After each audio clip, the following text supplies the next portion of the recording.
Welcome back to the garden here in Raleigh, North Carolina. In this video, I'm going to get this grapevine under control. I've got some things throughout this garden that were planted with the idea of doing something. We had a plan when we planted it, and then all the other plans have happened and all the other traveling has happened, and now it's just eating the shed over here. My goal was to plant it on the corner, have it come up, have it come across the front right here, have it go across the side over there. And instead, it's just this weeping thing. And I haven't gotten it, on its way across the front of the building yet, or it's gone on the side over there, but it's about halfway down. We'll see that in a minute.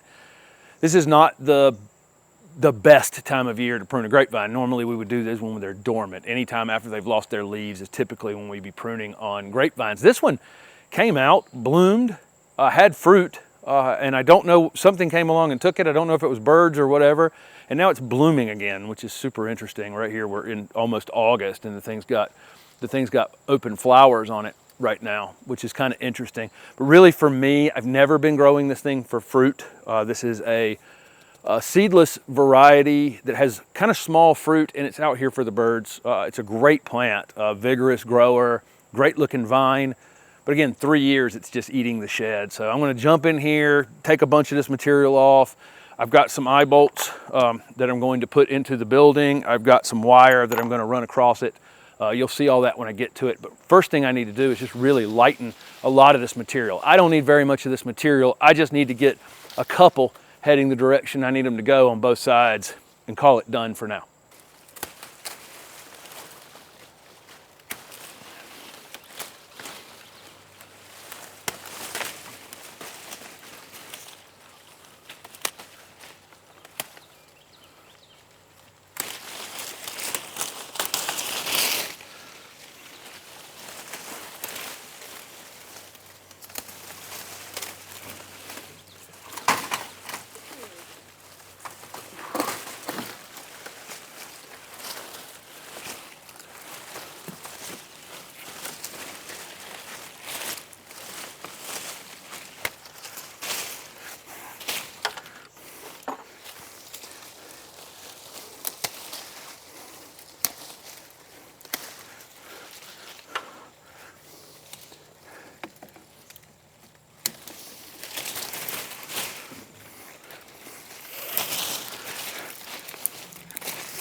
This thing had been sitting on the back of a beautiful cryptomeria back here, and it's thinned it a little bit on the back. Actually, that Dragon Prince cryptomeria held up extremely well though.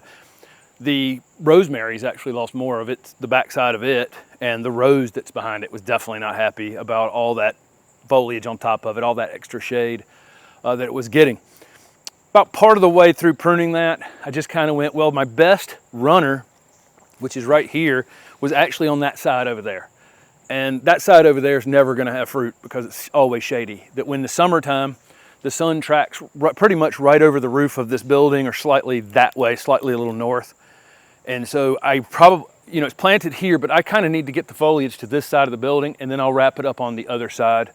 So that's what I ended up doing. It's quite a pile down here, and you can take a look at that. It's quite a pile of material. I have not hurt this thing. It looks pretty brutal what I've done to it, and again, it's not the best time of year to do it, or a time of year you would do it if you were trying to get fruit on a this is Razzmatazz Grape. It's a fantastic grape, and they taste fantastic. They're small, they're seedless, and if you can protect them from the birds, again, fantastic, but I just let the birds end up taking them. So I put in 3 eye bolts that are, I guess that's probably 3.5 inches long right there. So, you know, hammered those in where I knew there was a stud behind it. So there's a 2x4 behind them, and then just used a screwdriver to turn them into the wall. Just circle until, you know, they're buried in there deep enough. And then I actually used a piece of electric wire that I had that's blue. It's not the exact blue, but it's blue enough.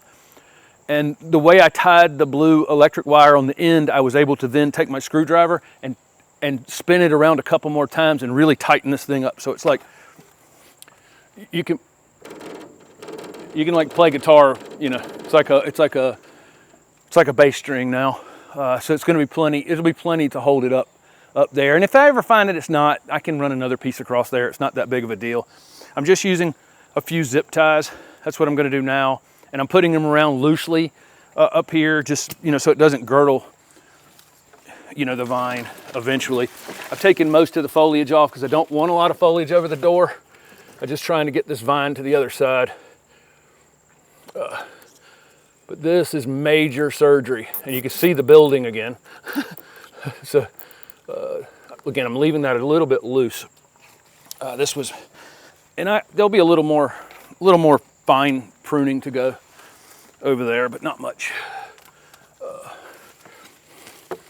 As it gets to this side, I'll let it branch out a bit. I'm gonna take that one off. No, that's the longest one. I'm actually gonna make a cut right now. I'm gonna keep the longest one,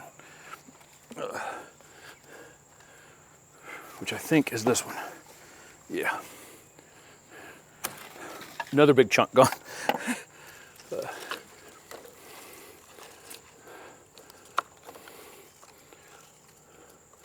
You guys you'll see this thing eat the building again. It won't take it that long. It won't take it that long to do that. Again, I want to get the foliage above the door taken off. There were some small praying mantises in here, so I disrupted them, unfortunately, but that happens when you're out in the garden. And look, this thing will, because I picked the one, oh, I got the wrong one here. Okay. Okay.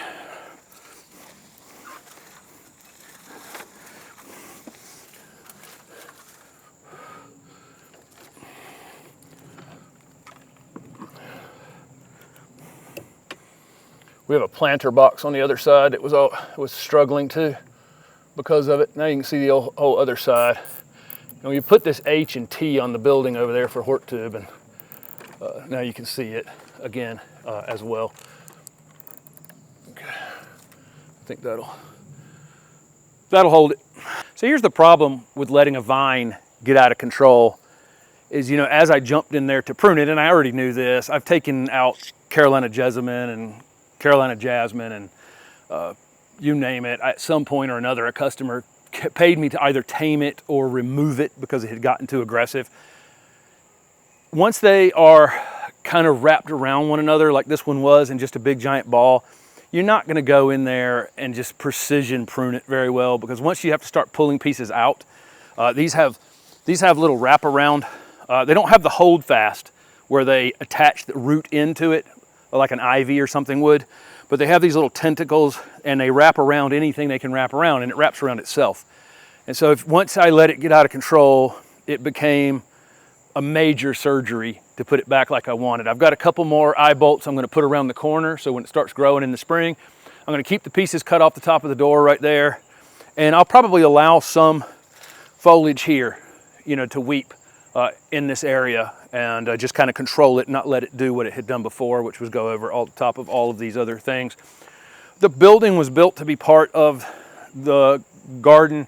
You know, it's almost a piece of art in the garden, and it had just kind of disappeared over time. If you let shrubs get out of control, if you let perennials get out of control, you let annuals get out of control, they're much more fixable in the short term. This takes, again, it takes a hard pruning like I just did. It'll be totally fine. If you're wanting to do it at the best time, you would have done it after it lost its leaves, and then any time during dormancy through the winter up until about the time it was about to leaf out in the spring, and that would have probably been the best time. But there you go. Jim butchers a grapevine for YouTube, and it'll be totally fine. I promise. You'll see it over the course of the next year recover very quickly.